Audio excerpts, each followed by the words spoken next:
Selamat pagi semuanya. Assalamualaikum warahmatullahi wabarakatuh. Hadirin sekalian, tahukah kalian betapa pentingnya public speaking bagi mahasiswa?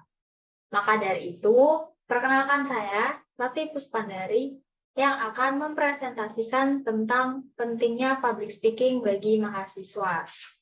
Sebelumnya, saya akan menyinggung sedikit tentang public speaking itu sendiri.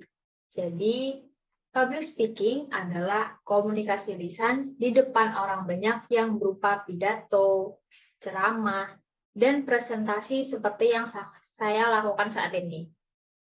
Namun, masih banyak nih orang yang takut untuk public speaking. Menolak public speaking dengan berbagai alasan. Contohnya, ngerasa gugup, ngerasa nggak bisa, takut ngeblank, demam panggung, dan lain-lain.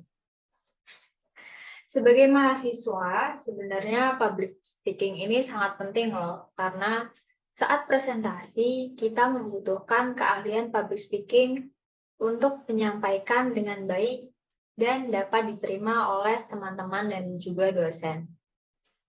Berikut ini saya akan menjelaskan beberapa poin terkait pentingnya public speaking bagi mahasiswa.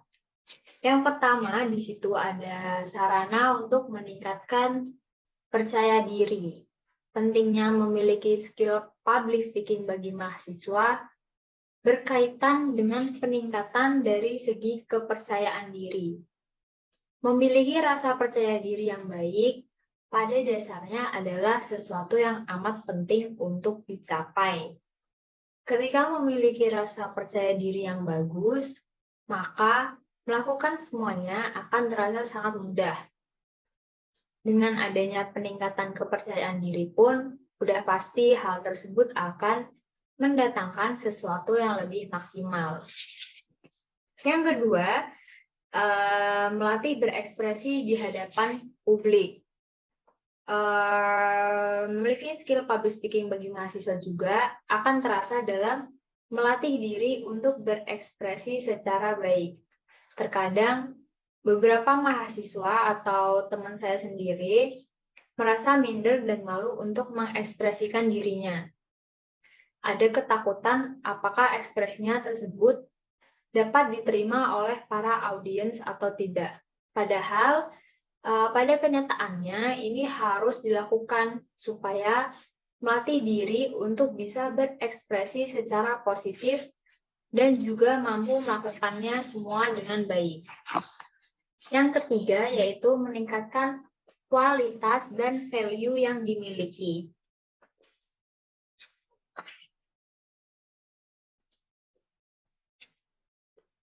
Yang ketiga ini mahasiswa juga bisa meningkatkan kualitas atau value yang dimiliki secara maksimal.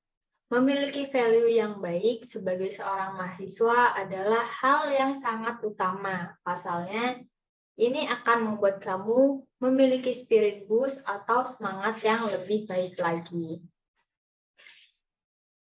Yang keempat, dapat mengerjakan tugas yang kaitannya dengan public speaking.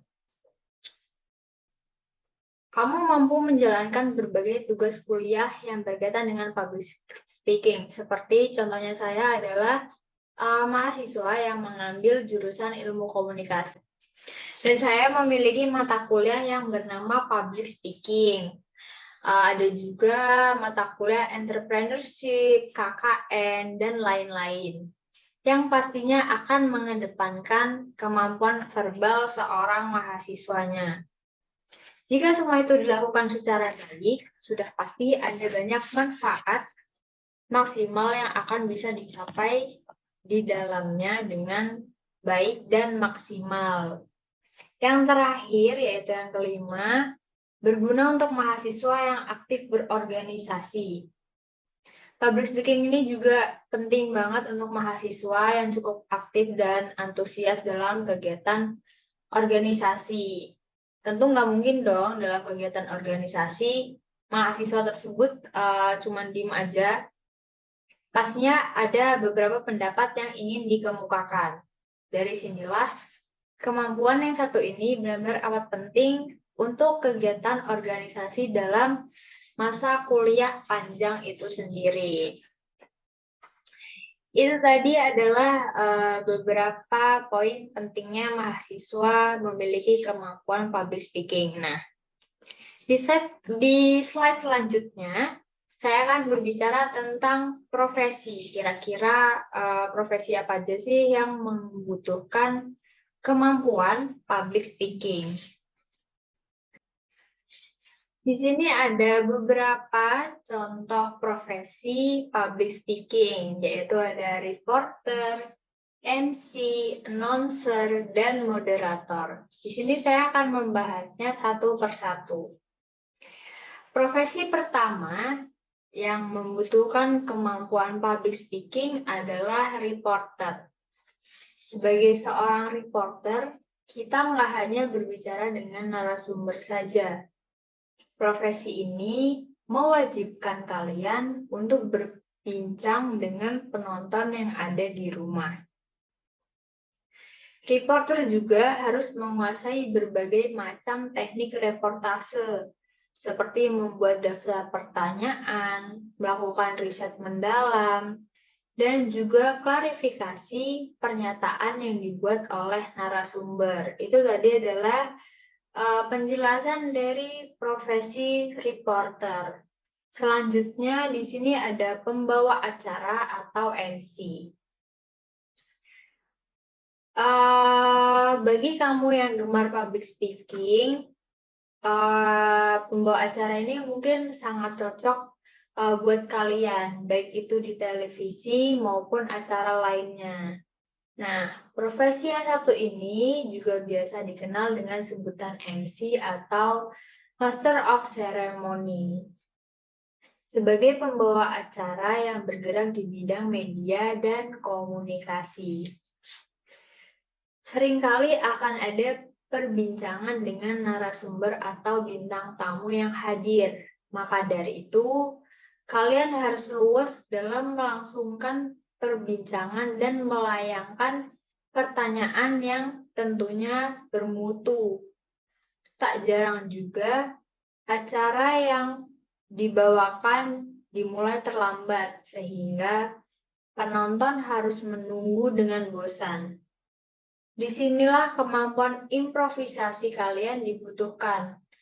Kalian harus bisa membuat penonton tetap tertarik dan sabar menunggu acara utama. Profesi ketiga, di situ ada announcer. Announcer ini tidak hanya ada di radio saja loh. Orang yang menyampaikan pengumuman di pusat perbelanjaan atau mungkin acara besar juga bisa disebut sebagai seorang announcer. Profesi announcer membutuhkan kemampuan public speaking karena mereka berbicara kepada khalayak ramai. Dikarenakan ada banyak orang yang mendengarkan, announcer harus membuat orang-orang tersebut menerima pesan yang ingin disampaikan. Kamu harus bisa merangkai kata dengan baik dan menyampaikannya secara jelas. Profesi terakhir yaitu ada moderator. Tugas utama moderator ini untuk memandu jalannya sebuah diskusi dan harus menjadi penengah di antara pembicara dan peserta diskusi. Kemampuan public speaking di sini menjadi penting, terutama karena moderator harus membuat diskusi tetap hidup dan tidak membosankan. Kalian juga harus bisa berimprovisasi dan memberikan batasan ketika ada perbincangan yang melenceng dari tema diskusi yang dijalankan. Itu tadi adalah beberapa penjelasan dan beberapa contoh mengenai profesi yang membutuhkan kemampuan public speaking. Selanjutnya, sebagai mahasiswa ilmu komunikasi, tentu saya memiliki mata kuliah yang bernama public speaking. Kira-kira apa aja sih yang dipelajari di public speaking? Yang dipelajari di public speaking yaitu ada elemen vokal public speaking. Di sini ada artikulasi, intonasi, tone, volume, tempo, pitch, aksentuasi, dan pause. Artikulasi di sini yaitu kejelasan dalam pengucapan. Intonasi yaitu tinggi rendahnya suara, tone, sikap suara untuk mengekspresikan suara, volume yaitu keras dan tidaknya suara, tempo yaitu cepat lambatnya suara, pitch, tinggi rendahnya nada, aksentuasi, penekanan pada saat berpidato atau berbicara, pause yaitu jeda saat melakukan pidato. Itu tadi adalah beberapa elemen vokal public speaking yang perlu kalian ketahui. Selanjutnya, di sini ada karakteristik public speaking, yaitu ada analyzer, harmonizer, entertainer, dan debater. Yang pertama ada analyzer, yaitu mampu membawakan materi secara lancar dan matang. Yang kedua ada harmonizer, yaitu mampu beradaptasi dengan audiens dan dapat mempersuasi lawan bicaranya. Yang ketiga, entertainer, yaitu mampu menghibur audiens. Yang terakhir, debater, yakni mampu mendebat atau membawakan materi secara kritis. Selanjutnya,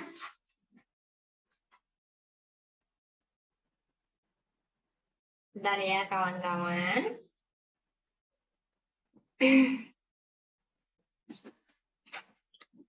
Selanjutnya di sini ada 4 metode public speaking. Yang pertama ada manuskrip, yang kedua ada impromptu, yang ketiga ada memoriter, yang keempat ada extemporan.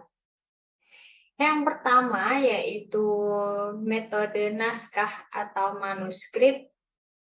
Naskah dibuat secara tertulis dan memuat hal apa saja yang akan disampaikan kepada publik.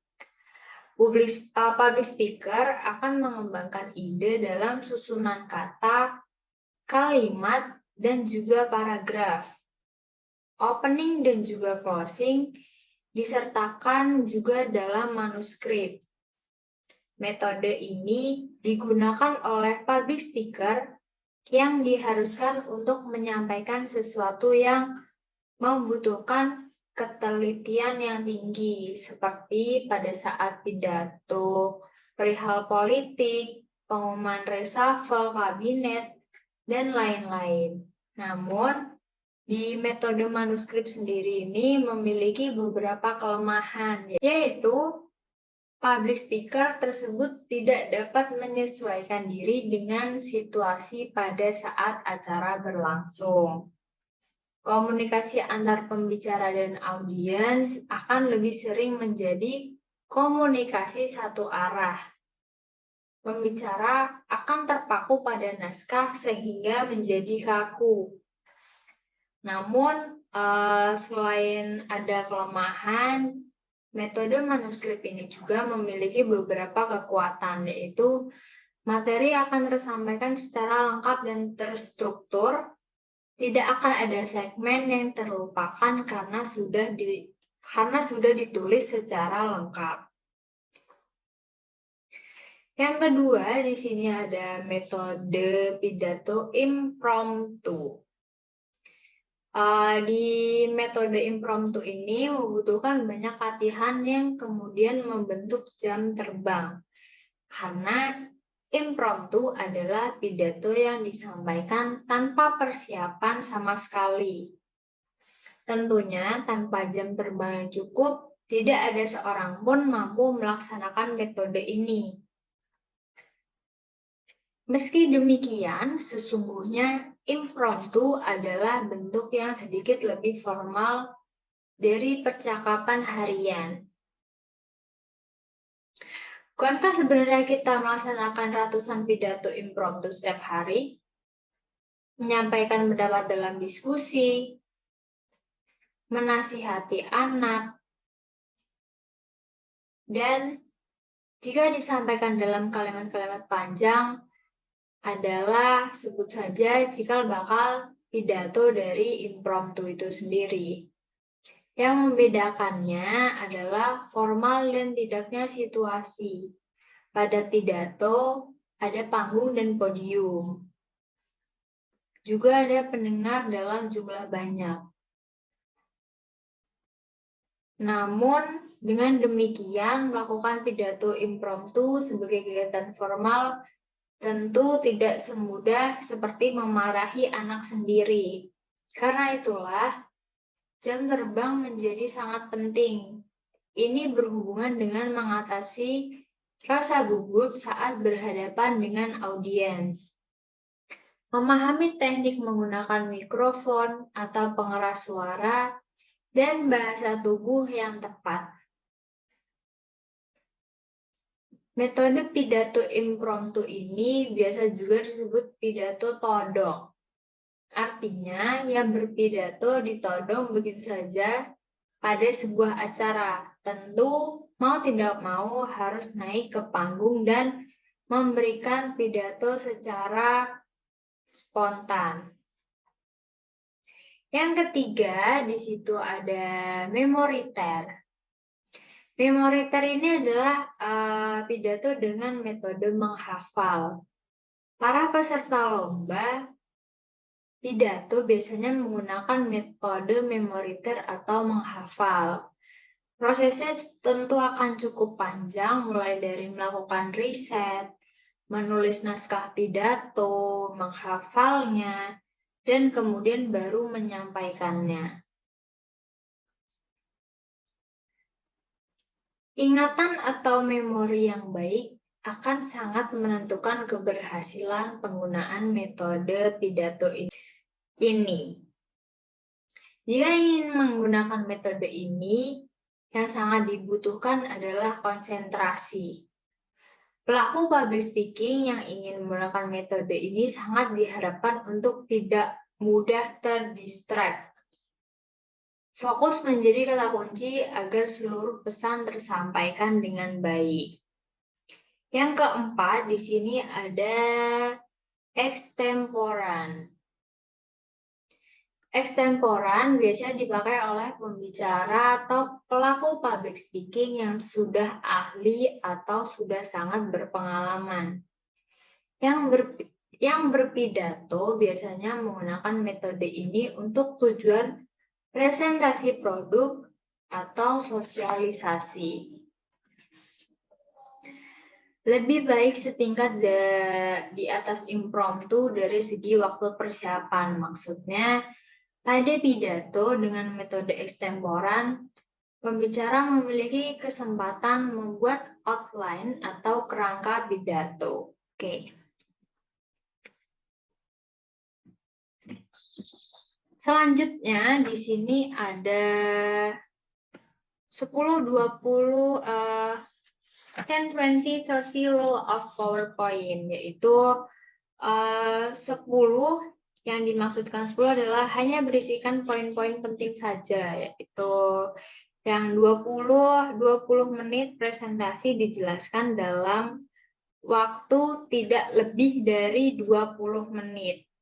30 point font yang dimaksud adalah ukuran font yang digunakan untuk mempermudah audiens ketika membaca PowerPoint itu sendiri. Setelah mempelajari materi public speaking, tentu timbul harapan agar tercapai, yaitu harapan saya ketika mempelajari public speaking ini adalah bagaimana saya dapat berbicara dengan baik dan terstruktur sehingga gagasan yang ingin disampaikan dapat dengan mudah dipahami oleh banyak. Mungkin itu saja presentasi dari saya. Sekian. Terima kasih. Wassalamualaikum warahmatullahi wabarakatuh.